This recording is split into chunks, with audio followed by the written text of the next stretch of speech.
All right, I am sitting down with Jack Adams today. And Jack Adams, a lot of people around town know who he is. He's been around a while. We're doing this because I've sat down and done a few history-oriented interviews. My dad says these are not interviews, Jeffrey. You're talking back to them. So this is a conversation. But I've worked with Jack off and on over the years. He works with the local Benjamin Funeral Home, and has known and liked a lot of people that I've now done funeral services for.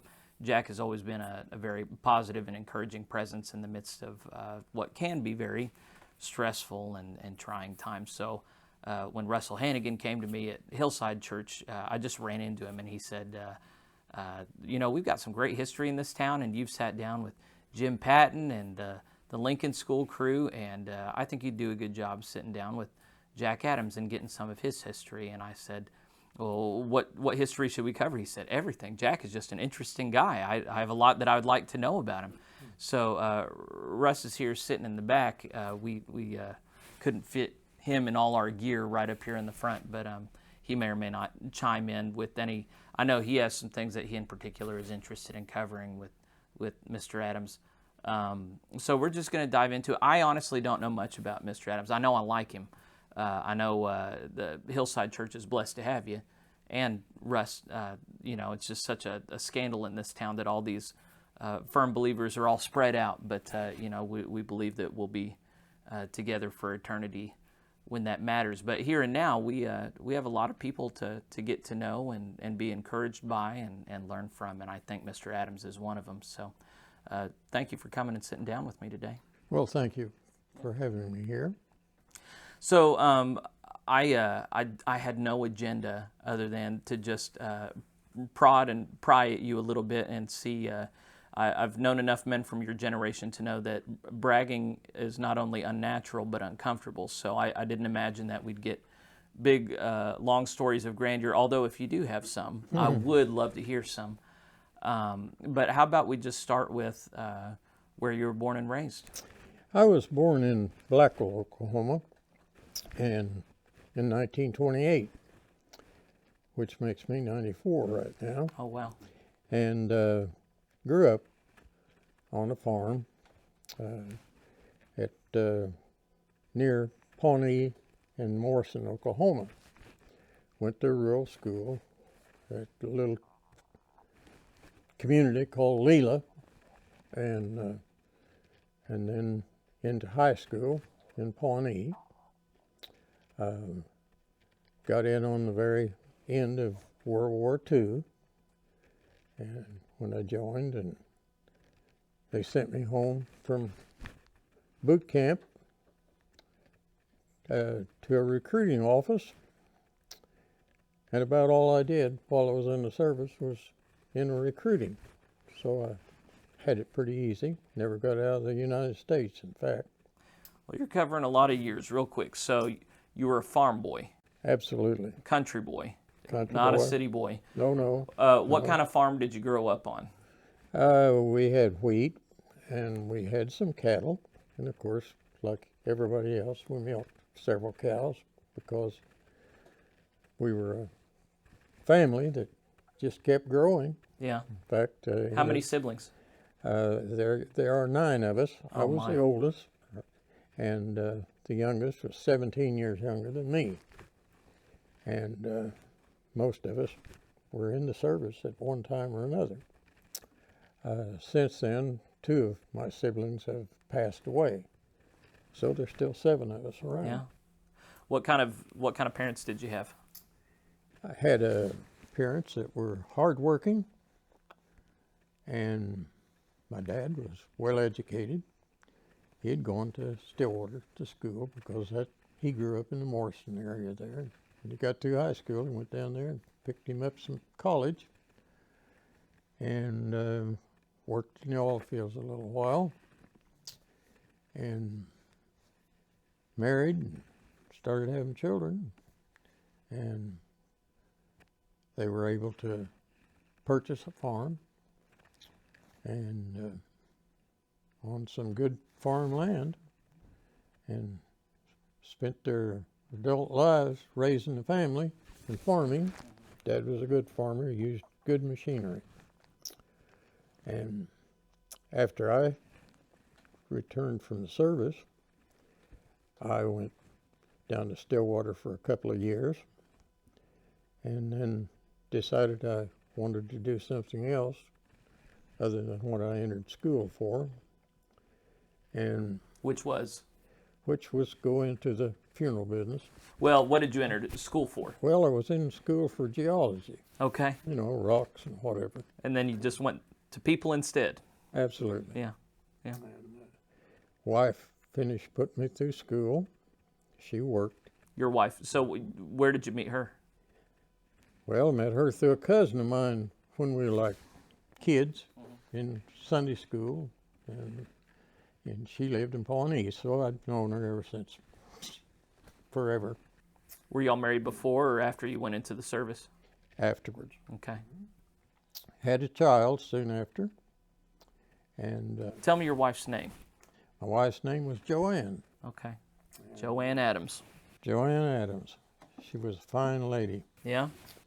and we moved to Nowata in 1954. Went to work at Benjamin's first day of July. Was that just a filler job, or did you know that you wanted to go into that profession? Well, I was licensed at that time. You were? Okay, so Yes, you'd I already was. been through some training. Yes, yes. We moved there from Enid. Okay. That's where I did my apprenticeship Okay. and got my license. And Joanne finished up her accounting degree there. Now, what's the, were you considered a mortician? Yes. Okay. So you went to mortician school, got your license, went through an apprenticeship, and then you came here just ready to go. And your wife was an accountant. Yes. Okay.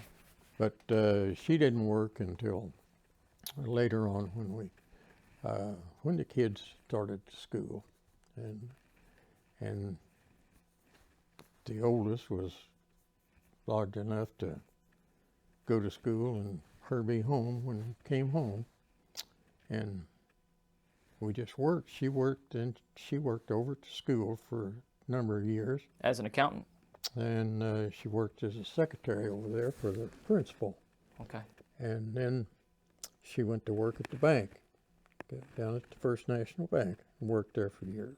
That's now Regent Bank. Now Regent Bank, yes it is. The Lees had that bank at that time, Brian Lee. his dad. And there's been 3 generations of Lees that have Okay. been heads of the bank down there. And they've all been very fine people, by the way. And Brian and Delphia were members here. yes, I know they were. And they were very nice people. In fact, in '07, we bought the house that they had built, Okay. and that's where I live today. Is that right? Joanne passed away 12 years ago, and I certainly miss her every day. Life's hard by yourself, but guys like you keep it going.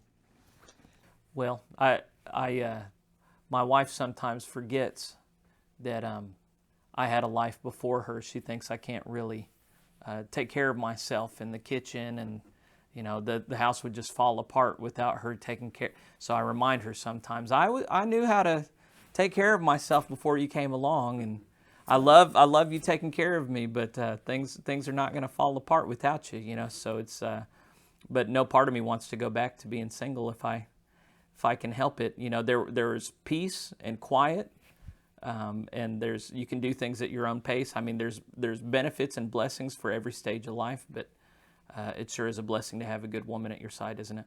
I feel like mine's up there pulling strings on me. Yeah. Even still? Keeping me going. Yeah. Yeah. Y'all had 4 children together? We had 5, Okay, and yes. we lost one, Yes. but the other 4 are still living. They're spread out quite a bit.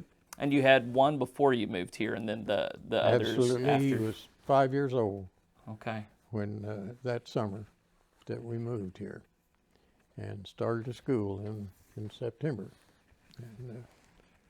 and they all graduated from the local school system, and they're fine people. So how would you assess, let's see, that was in the 1950s and 60s when your kids were going through school here? Mm-hmm. How much does the local school now resemble the school back then? Is everything just so different, or is there anything about Nowata schools that you think is worth remarking on? Well, I think Nowata School is one of the nicest schools around. I feel like my children are all educated good here, and the teachers first rate. And yes, I think Nowata schools are good. Good. And I like living by a school. Are you over by the school? Yes, I am. Okay. And in fact, my backyard borders a schoolyard, play yard part of that's the fun. elementary school. So if I want to, I can just go outside and hear the kids play. Okay. Yeah, that's nice. Yes, I have a good life. Yeah. Yeah. What when did you start worshiping at Hillside? How long you been there? Since we moved to town, why, Hillside was already established in a little church on Pecan Street. Mm-hmm. And That was on the side of a hill, which is why it was called Hillside. that's exactly right. And down through the years, why, had different ministers. Ben Killian came many years ago there, and he had children, same age as our children. And so they grew up together. And in fact, I talked to his oldest boy just here day before yesterday. And they were a fine family. And Ben and Sue died just months apart. Right. And yes, Hillside has been a nice church for us. Yeah. Yeah. Ben was there, what, 20 years? Oh, more like 35. Long something like time. that. Yeah. He was the town pastor. And, After he retired, they moved to Tulsa to, well, what you call, not assisted living, but had an apartment down Sure. there close because their son was located there. Yeah. And Ben did some work there in the Christian church there at Owasso. And yes, they were fine, mighty fine people. Yeah. And then y'all had a series of pastors follow him, the latest of which is Van Longbonds, who's been here almost 10 years, I think. Yes, yeah. 11, okay. I should feel bad. He told me that whenever we sat down together and talked a couple weeks ago, but I'm good friends with Van. I think y'all are very blessed to have him as a pastor. Well, he was certainly a fine minister. And ministers have a hard time coming in and following someone that's been there many years. And it's true with all the churches. Yeah. But churches here, well, the churches here have always been nice churches. Oh, sure. And at about the same time, they started updating the churches. And this church was no exception. Had a rough time of it, too. Really? They What do you got remember? everything all tore down and ready to put up their new church. The rains begun. And so they had a mud hole here for quite a little while before they were able to start Jim their Patton building. didn't talk about that. We sat down with Jim Patton. He was on the construction crew. He was one of the Yeah. two head guys. He had a lot of stories around it. The mud pit was not one of the stories, so I don't know why he didn't tell Well, that section. Well, by golly, it was hard for the Methodists here, but you know, the other churches, they helped out. When they had Methodists needed something in the way of place to meet, why they were able to use one of the other churches. Well, this is before your time, but I read some newspaper clippings from 1909 when they built the second building. So there was a first building that just got set on here, and it was okay, but they needed to expand and grow. No, this was not. No, this is the first building that they built. So it would have been 1901, 1900. It was sometime around there. They put it in the paper that the Methodists had hired the contractor. It had already gotten all built, but the contractor wasn't letting them in the building because they hadn't paid him. So he was just taking it to the newspaper to embarrass the church. So, yeah, it's apparently been a difficult thing to build a building. All the major churches here in town were like this church, high steps, but they all had basements. And the basements was a very useful thing for them. You could go up or you could go down, but you couldn't just go straight in. Absolutely. Yeah. Yes. Yeah. It was unhandy maybe, but it worked well because it took up less space on the lot, and the cooling and heating worked better if you had all the 3 levels there Okay. to work with. And the basements were very important. That's where the clubs could get together, had youth activities in them, like the Boy Scouts, I think, met here all the time. And but they wanted to get rid of their steps, Yeah. and all of them had high steps. Well, yeah, they built these churches when everybody was young and healthy, and then when that generation reaches a certain age, man, those steps and an elevator sure is a hard thing to manage and stand. It's just easier to get a new building you can just roll right into. So Absolutely. yeah. And Hillside went through that too, huh? Yes, yes. Their little church, it worked well. I mean, it could come in from street level, but they had their working stuff in a basement and also stairs, and they were kind of difficult steps, as I remember. But they used them well. They wanted a little more room, and they wanted to look modern, I guess. Sure, yeah. And I suppose parking was part of it, because by that time, why, everybody had a car. I'd imagine parking was miserable out there. And so they moved out of the way. It was nice when this church was able to stay in a location, because you were able to get some land for parking right across the street from you. And yes. Well, before we move on from Hillside, you already said there's wonderful churches in this town, and it's not a competition. We're all on the same side. Absolutely. But is there anything in particular that you think is just worth, not necessarily bragging, but just making sure the community knows is special about Hillside? Well, I'd like to say the people were. It's because people get to be like your family in a church. And so I'd have to say that, but I don't know. It seemed like that I just really don't think there's one church is more special than another church. I just think Hillside's special because that's always where I went to church. But hey, people here at the Methodist Church, Christian Church, Baptist Church, wherever. Sure. They're all townspeople. Yeah. And you know all of them. Well, and it means something when there's a particular body of people and a building where they blessed your children when they were born, they raised them up in the Christian faith, they married them off, they buried the people that you love. You know, all of that stuff, it matters. It means something. These you know, the church isn't the building, but the building is still quite a special place where, heck, I don't know if you're one of these people, but a lot of people, they have a special pew they sit in. That's their place that they've been sitting in for God knows how long. So we attach a lot of sentimental, real stuff to that setting and the people that gather in that setting regularly. So that would be me. Yeah. And would be Russ. You've got your place, your pew. We have a spot. We do. Very good. I think that's pretty true of everyone in our church. Yeah. Yeah, well, that's pretty normal. I've been really grateful. We have a guy that's kind of uppity in my church that he'll kind of razz people if they sit in the same place for too long. And he'll say, why don't you come sit over here with me? He'll get people switching sides even. All right. Yeah.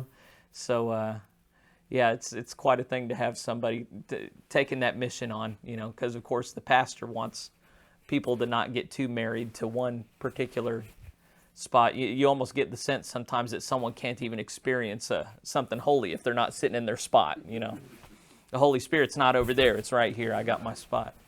So, I want to rewind because you lived through an era that was very formative in the life of our nation and very influential in our self-image. And, of course, that era is World War II.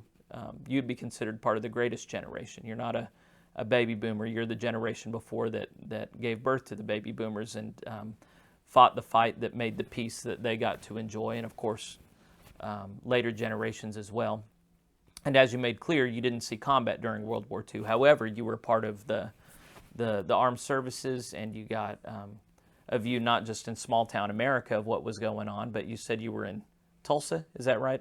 Recruiting? No, Oklahoma City. My main office is in Oklahoma City. Okay. However, they did send me to my hometown of Pawnee. Okay, sure. Set up an office in the post office. Yeah.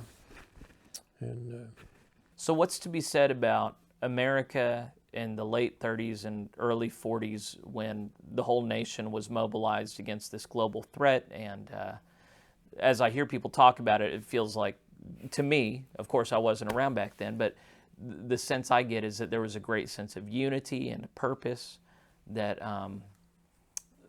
that things were exciting, but also there was a purpose behind everything. What would you say about it?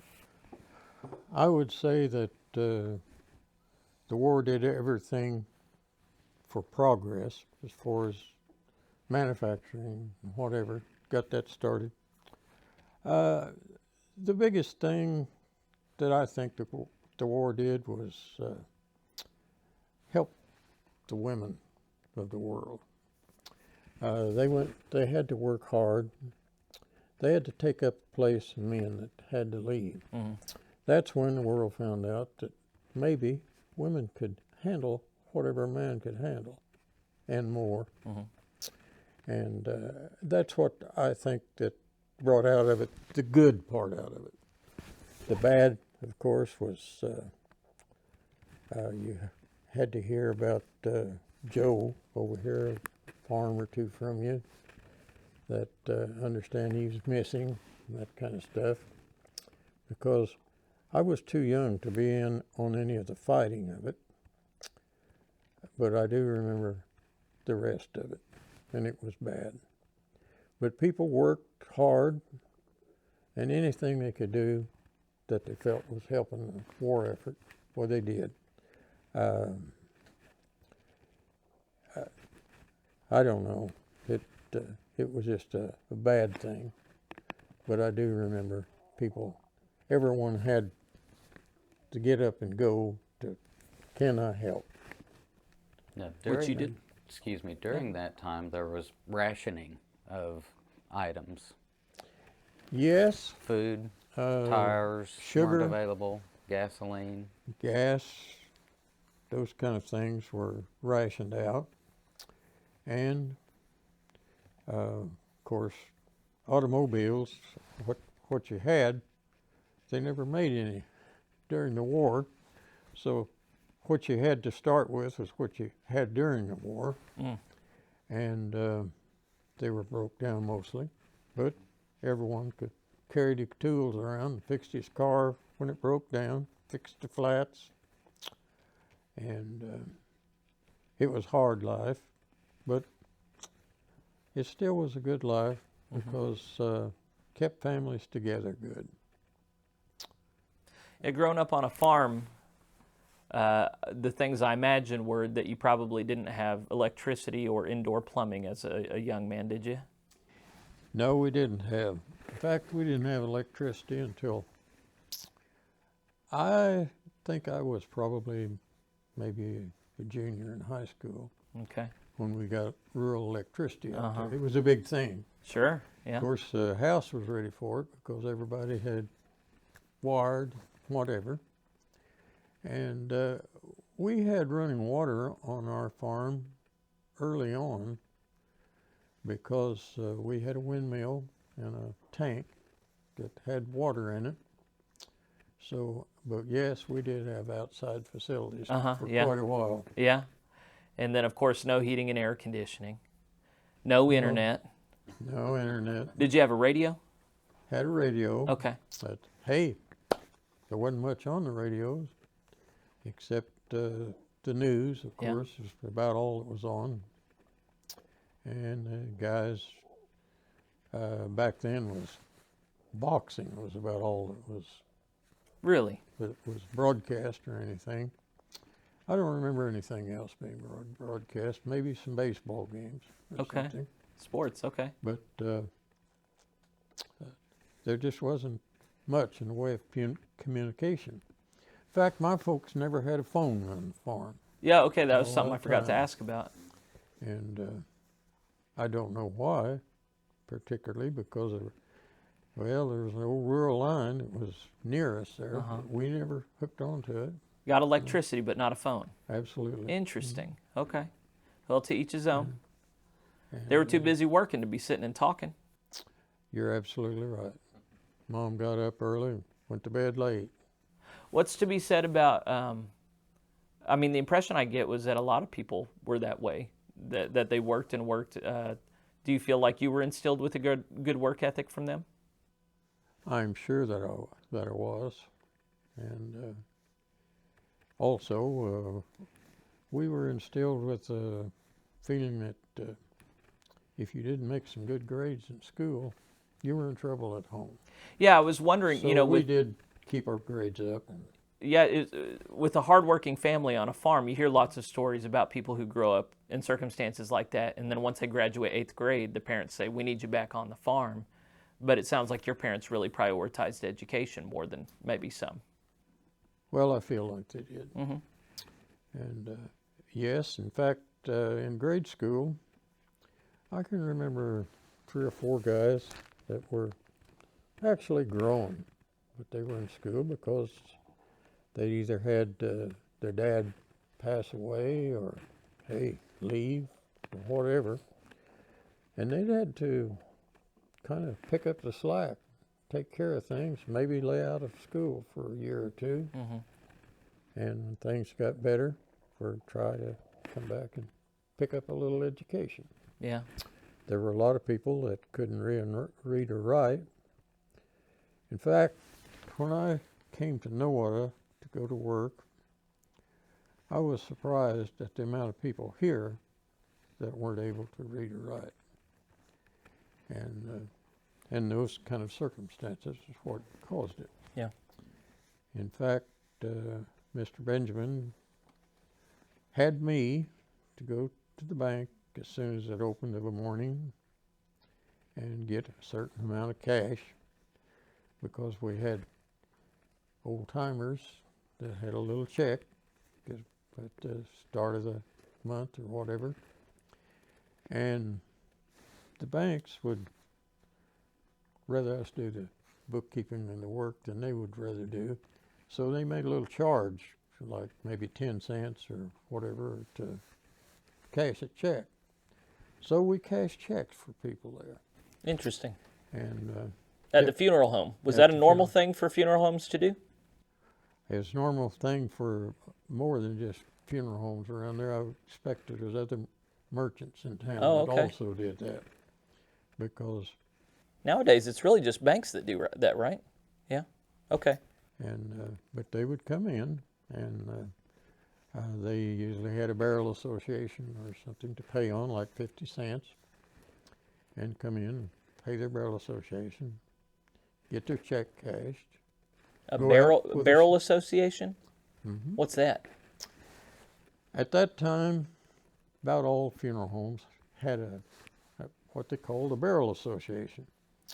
And Jeffrey, you have to remember, there wasn't much money floating around then. Uh-huh. And so for $100, covering every member of the family, for 50 cents a month, they could drop down, and if they had a death in the family, why, $100 was deducted from the funeral bill. So it's kind of like an insurance plan? Yes. Okay. That's just about what it amounted to. And it was called a Burial Association. burial. Mm-hmm. I was hearing barrel over and over. I was like, you didn't bury them in barrels. Why is it called a burial? I don't talk very well.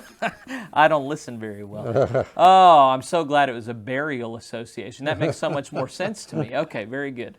So they would come by and make their payment, and they would have a check to cash, and you guys would Absolutely. do that for them. Yeah. And that's when you got to know the people a little better. And Sure. Well, you just told me something I didn't know. I never knew why it was called Benjamin's. It's because it's named after the owner, founder, Mr. Benjamin, you just called him. yes, he started that business in 21, I believe. What kind of man was he? He was a very much a gentleman, and he was quiet, and he wanted everything done right. He was a nice fellow, and they lived right up here from the church, a half a block. On Pine? Mm-hmm. Okay. And he was he did something during the war that I thought was really nice. He had a large board set up. I didn't see this because but upstairs of the funeral home there was the old board that he used and the map on it. But it was large. It had a map of all the world on it. And he had the people that were in the Nowata vicinity come in and say, "Where's your boy stationed right now?" And some of them, of course, didn't know over maybe Europe, but some of them did, and they could pinpoint in there, and people could come in and look that over, and maybe once in a while, why, one of them would have a letter from it, and they'd leave the letter there for people to read, and I thought that was good. Yeah. But he was a community person, and he liked to keep things rolling. It didn't, not just the funeral home, but the town. Yes, he was a good man. Was it about the same size operation back then as it is now, or was it? No, we did quite a bit more business. Did you? Okay. And there was more people. Right. Yeah, I thought the municipality got up to over 7,000 at its biggest. I think Nowata. That was kind of along in an oil boom. Right. But we had a lot of infants that passed away back then. Yeah. And also, sometimes the mom. Things were bad then, as far as health is concerned. Mm-hmm. Yes, we did quite a bit more business. But When did Mr. Benjamin step down or step away? his health was bad, and he sold the business in 1960 to a fellow named McClymans, a Kansas man. And Bryson was a good businessman. He liked to give good service, and the business prospered under him. I think he was well liked. And then he sold the business to a fellow named Jack Lugenbuehl, a Veneta funeral director, fellow that I had known about all his life. He's younger than me, of course. And Jack was a fine fellow, did a good business, made sure that every employee was comfortable with the job that he had, and he was a good man, and still is a good man. Well, and it's still under his ownership, is it not? No, it isn't. It's a larger company, a company out of Texas, purchased everything that Lugenbuehl owned. Okay. And so it comes under a different thing. It's still called the Benjamin Funeral Service. Uh-huh. And we like to think that it's still running as it should be running and taken care of. Yeah. But as far as knowing the owners and whatever, that, but we like to think that our people running in this funeral home now are community-minded Yeah. and love their clientele. Yeah, and I can't tell you the names of each individual employee over there, but I know Brandon, I know Ann. These are salt of the earth, hardworking, caring people. I won't ask you to respond to this, but I used to be buddies with a mortician in Idaho when I lived there, and he said, morticians, there are some really great people and there are some real weirdos. And the feeling I get working with Benjamin is y'all genuinely care about the people you work with. You do your best to minister to them. You might not use that word, but I mean, you guys are I think once upon a time, pastors were the primary coordinators of funerals in a lot of ways. That morticians and funeral homes took the lead on starting several decades ago. So y'all do a lot of what I would consider ministry for families that are hurting. Heck, a lot of the time whenever somebody passes, they don't even call the preacher anymore. They just call the funeral home. And y'all are the ones who are there with the family, with the deceased, and you're ready at all times to pick up the phone anytime. What are some things about funeral homes and morticians and people who work in that sphere that you think would be good for the average person to know? Well, I'd like for people to know that the folks that work there try to treat those folks that we minister to that as if they were our own family, and we'd like to be treated. And that's about all you need to know as far as taking care of it. One of the things that I've been in ministry for 11 years, and in that time, it's been so interesting to me that so many different families have very different expectations about what a funeral home does, what a pastor does, what a funeral should look like. And some of it, I see these trends over time, like once upon a time they were called funerals or memorial services. It's a funeral if the body's present. It's a memorial service if the body is not present. Nowadays, people don't like to call it either. They like to call it a celebration of life, I guess because they don't want it to seem so dour or sad. But I just noticed people come with radically different expectations for what's going to happen in those days following a death.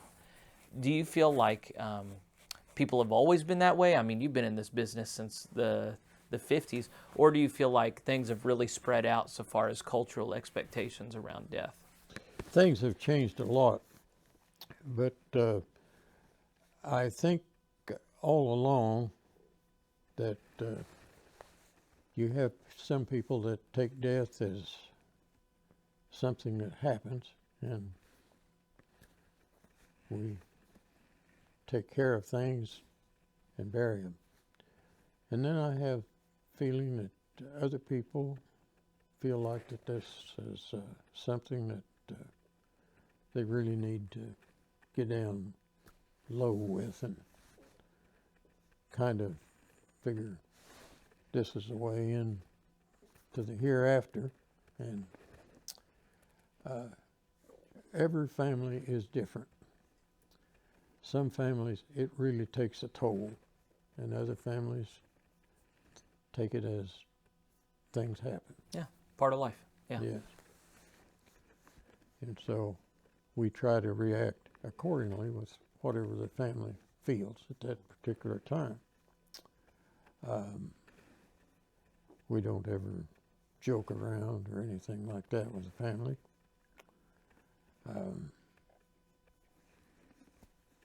I don't know. Yeah. It's just, Well, I as guess we do what we would like to have done if we Practice were in that there. golden rule. Yeah. Sure. Yeah, as I'm sitting down with you, there, as a pastor, I've had a lot of conversations with people of your generation.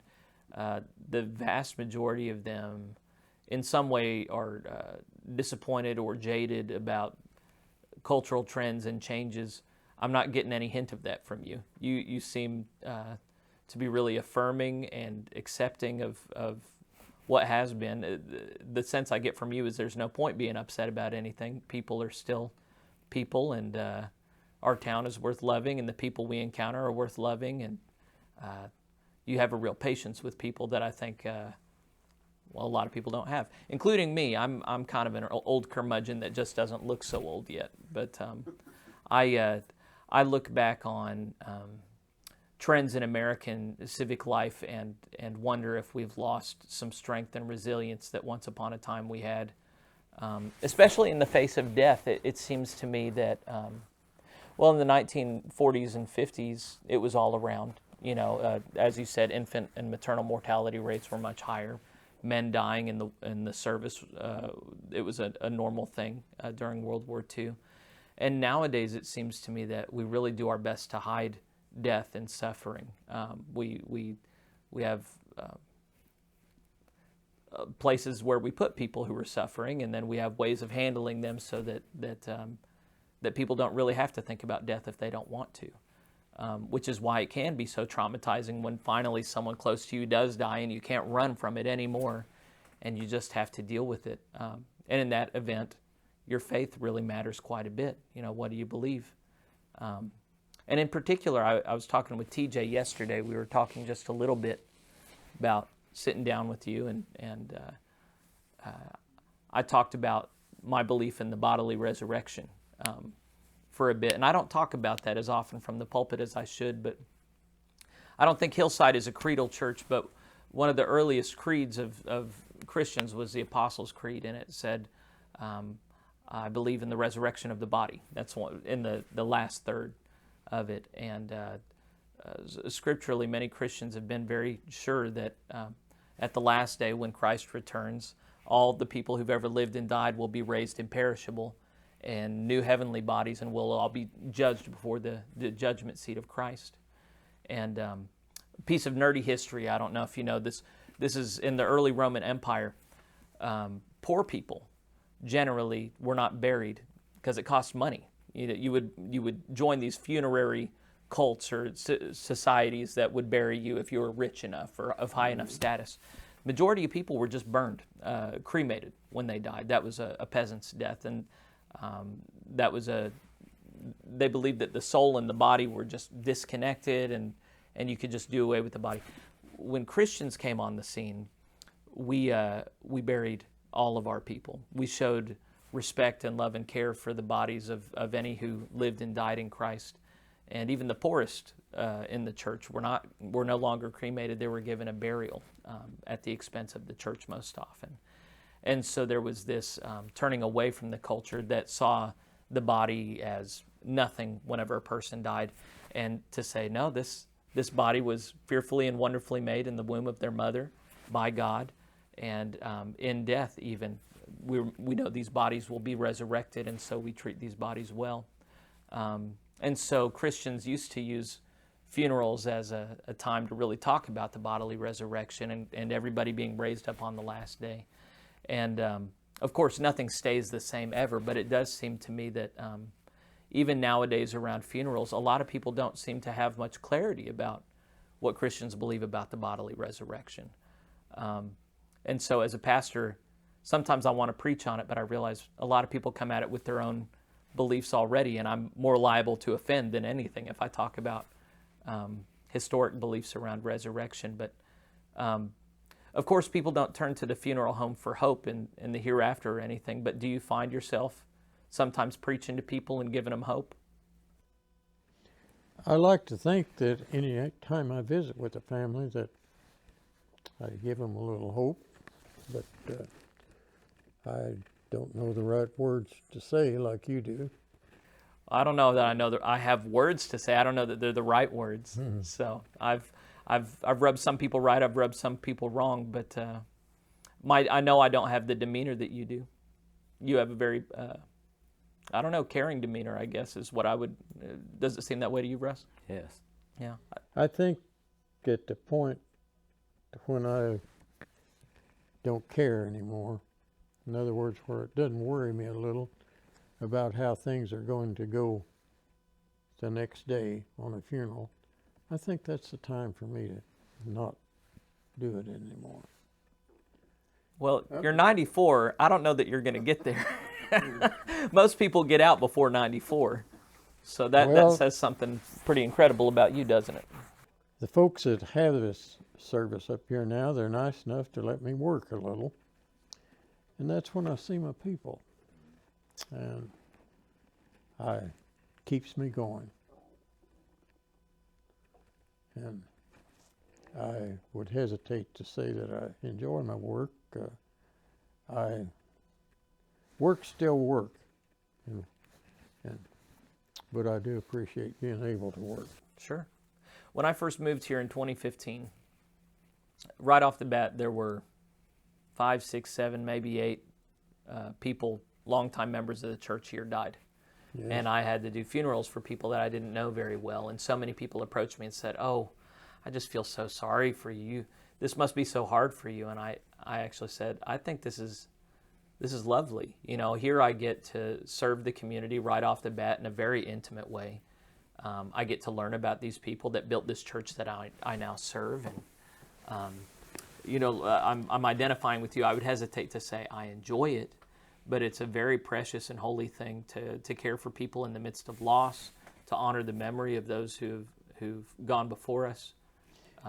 Everybody likes to think they really aren't vain, but you all have a little bit of a vein in you when someone comes up to you and says, "We're so glad to see you today." And that makes me feel good. Well, there are some people that other people are not glad to see. But the reason, do you have any understanding of why it is that people are glad to see you? Well, they usually follow it with things like, "We're so happy to see you working today. We know things are going to be okay." So they know you're a quality person who does quality work. They know that you've been around a while and you know how things are supposed to be done. Well, a guy likes to think that. Yeah. Yeah. Well, that doesn't seem vanity. Well, so when you have a craft you care about, then love of the craft gives you some joy when you've done a good job mastering it, and other people can see that. It's validated. So Yeah, no one needs to know. You know whether you've done a good job or not, but it's kind of nice to hear it once in a while, isn't it? well, and I need an attaboy sometimes, and I don't know that that's vanity. It's just Just makes you feel good.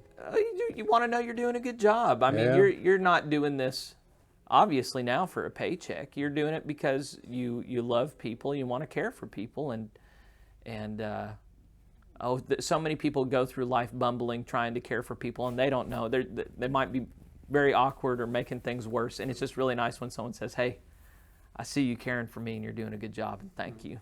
I need this."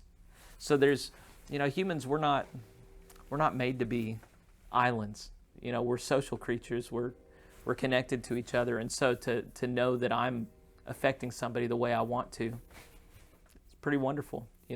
There's nothing worse than giving a sermon out of love and someone coming up to you and saying, "I felt judged by that," and you're going, "I'm not trying to do that." I'm speaking out of, there's nothing worse than offering something with a certain intent and someone receiving it different. So to have someone come to you and say, "I'm receiving you the way that you're offering yourself," is a really precious thing.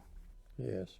Well, and in a marriage too, when you have a wife that says, "I see you working hard.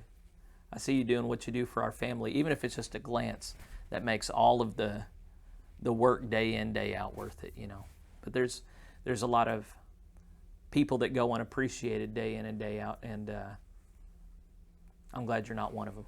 Yeah, you're here because Russell appreciated you, and he wanted some people to hear about you and your life and your passion, and I wanted to hear more as well about the history of your church. And Benjamin, I wanted to know about you personally, because one of the first things you ever told me was after a funeral. You came up and you said, I don't remember how we got into it, but you said, a lot of these old churches that go way back in this town, the people who attended here was just the people who lived close. They didn't have cars. They just have to walk to the church closest to them. And I thought, man, this guy has things to teach me, because, I can read that history back then, but I don't. I was born in 1984.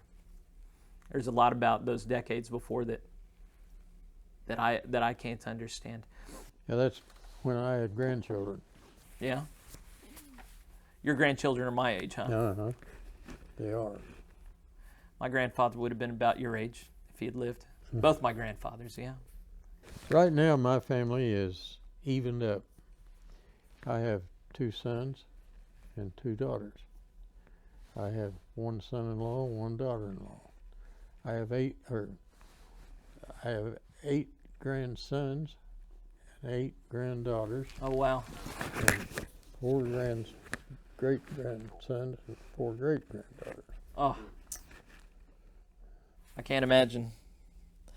My grandmother passed us last year, and we had an event, I want to say in 2015, when she was still in decent health, but all of her children and grandchildren and great-grandchildren were all in one room together, packed pretty close. It was pretty,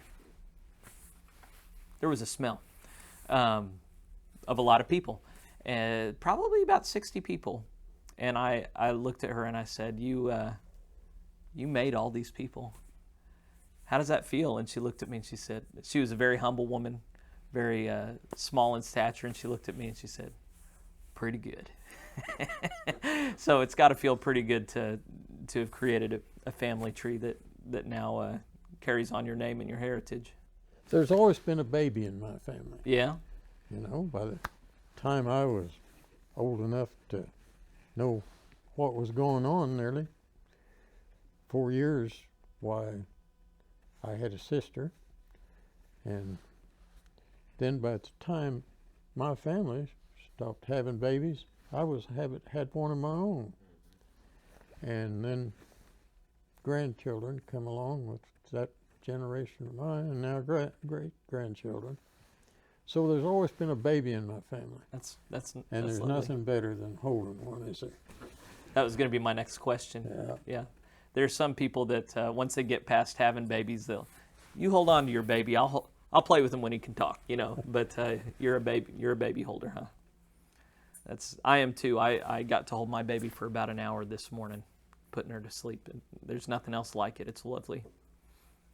I've got a hobby horse question to ask you, and then I got a couple legacy questions to ask you. The hobby horse question I have, I spent some time listening to podcasts and reading about, in particular, the year 1968 in the United States. It was a very stressful time. There were very public assassinations of political figures. There was the war in Vietnam, Weather Underground doing domestic terrorism, just massive social upheaval, a huge anti-war movement, the flower children and the hippies, and just so much racial anxiety, race riots around the country, the Black Panthers and the KKK. There was so much drama, so much anxiety, so much anger. And then I look at today, and we have 24-hour network news where you have widening division between left and right, Democrat, Republican. You have still great racial tension. You have COVID. You have people convinced that our previous president, Trump, was an autocrat wanting to overthrow the government. Now you got other people sure that Biden is an autocrat wanting to overthrow the government. I've talked to a lot of people who lived through 1968 and who are living today, and I'll tell you, every single one of them has said it's worse today. And I don't know why. I haven't gotten down to the bottom of what that is. It could be that I'm just talking to a weird subset of people.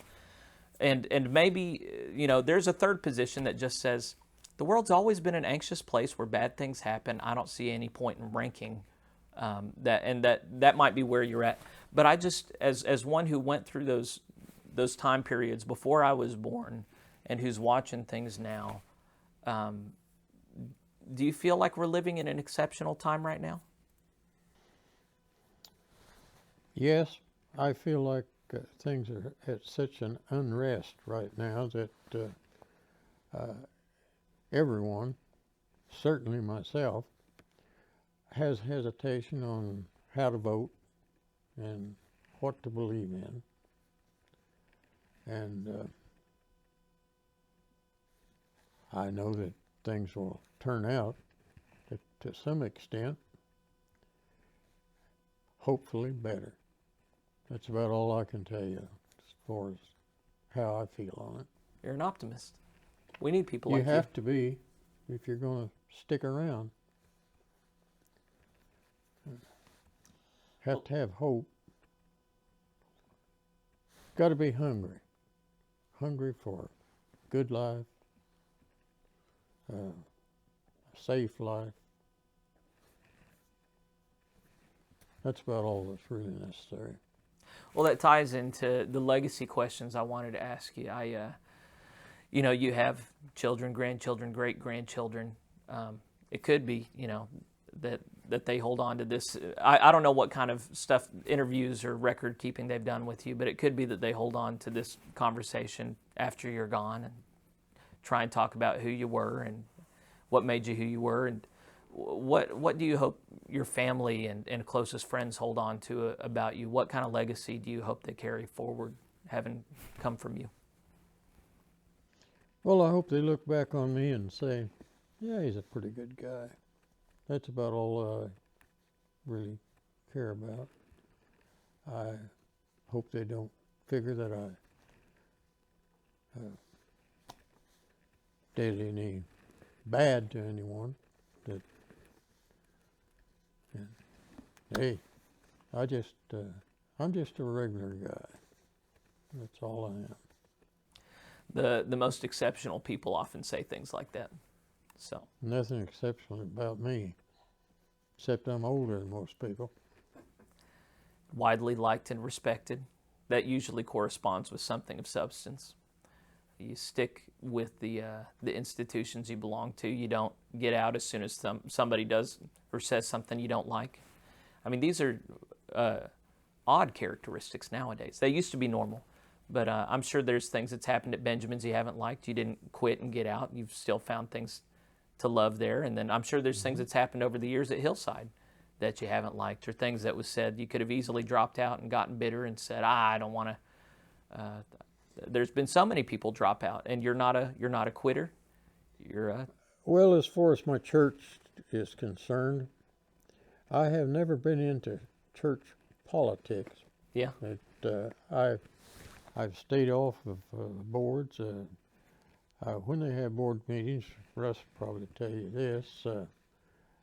I always leave before they have a congressional meeting because I don't want to be part of making any decisions on as far as Hillside's concerned.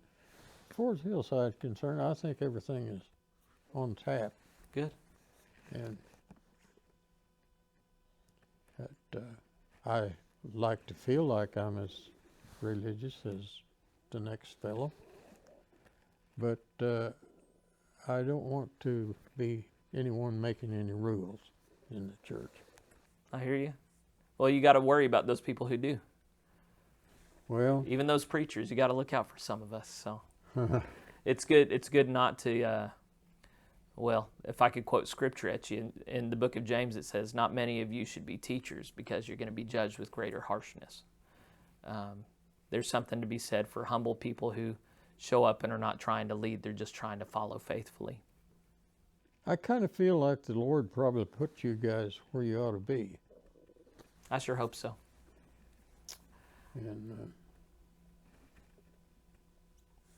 The last legacy question I wanted to ask you. You've given your life to this community, Nowata. You've watched and taken care of several generations of Nowata people.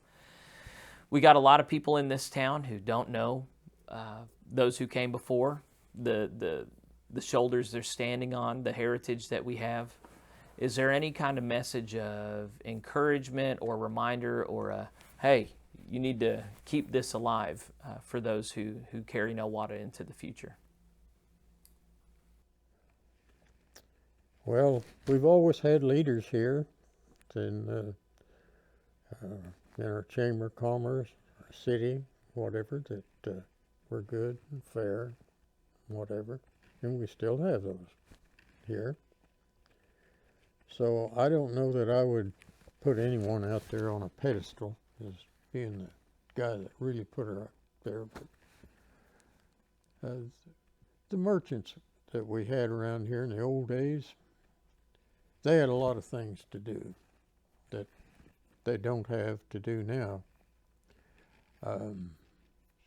Guys that were at the filling stations, they were there to check your tires, fix your flats, run your gas, smile at you, whatever.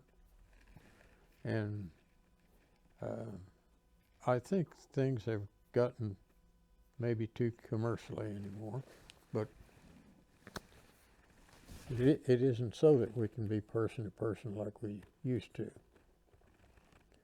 And we talked a little, Russ and I earlier today, about the banks. No one goes in the bank anymore. Used to know everybody in the bank, and I go to his sister for my banking. Oh, sure, yeah. Yeah, and but those are just things that changed. Well, if things can change one way, I think they can change back too. You know, there's some people who say, you know, you can't turn back time, and I don't think you can make it exactly how it was before. But I think we can have a town where people know their neighbors. I think we can have a town where we support local businesses and where people are out and about more. It can't be exactly the same, but I was really disappointed this last week when I learned our ice cream shop that started up in town, they finally had to close the doors and call it quits because there are a number of people in this town that just complain and call the health department, and that's not the only reason, but I wasn't aware of that. yeah, they're you know, it's encouraging to see the local businesses that have started the last few years and the beautification committee really cleaning up around town, but it's disheartening to see you know, how many people still drive to Bartlesville for things that they could buy here, or complain about local shops not having everything here when, heck, we got a great little town with some great little stores. So We're so blessed to have that Homeland store. I would love to go back in time and see Lander's grocery store. I hear good things about people who once upon a time, I would love to have a local grocery store as well as a Homeland. But yes, I agree with you. You would have enjoyed knowing the people that owned that store. You think? Yes, you would. They're very nice people. I know And Phil. I like Phil. Yeah, Phil is a good person. Well, he's not an exception to his family. They are all just like Phil. Yeah. Well, and just like you spoke of the churches, there were several smaller community grocery stores that people walk to. Oh yeah, Nunnally's used to be just right around the corner here. The church owns that In land Nowata. now. Yeah, community grocery stores. Yeah. I would love to go back in time and just walk around Nowata. It was the same place but different, you know. right. So, but there's no going back in time. But there is building a good future, and so I'm really glad to have the opportunity to sit down with folks like you who've seen Nowata in good days and who can talk about that. And just my you know, my main thing is Jesus. It's always going to be Jesus. But while I'm here, I also want to be salt and light and building up this community to have some of the best traits that it used to and could have again. So thanks for talking with me about that for a bit, and I hope it's been a comfort to anybody who spent time watching it. I actually think a lot of people are going to watch this one because a lot of people know and like you, such that they're willing to tolerate me. So if you've spent time watching this, I just hope you spend time meditating on building up Nowata and making it a place that those who came before and those who were still with us really rejoice in and are proud to belong to. So, Mr. Adams, thank you for your time. Well, it was nice of you to ask me. Yes, sir. Yes, sir. It was all Russell, really. So thanks for putting it together. Would it be okay if I said a prayer? Absolutely would. Father, I want to thank you for the life and ministry of Jack Adams, who was gracious enough to spend time with me this morning. I want to thank you for the clarity of Russell, who wanted to lift up someone who's just been such a good community figure and an encourager and an upbuilder. We want to thank you for looking out over this town. ever since its foundation and over our country. And we've had a lot of sadness and hard times in the past, but it's people like Jack who've got us through it, who don't complain, who don't try and do things their own way or the highway, but who joyfully and humbly serve. So we ask that you would give us humble hearts to serve you, Father, as you deserve, and to serve our town, that it might be a place that raises up responsible, loving, civically minded people, that all of our efforts would glorify you, and that the future would be bright. We have hope, Lord, and we trust you in all of our ways. So, Lord, do the work and help us to see what you're doing, and give us earnest legs to follow. We ask these things in Jesus' name. Amen.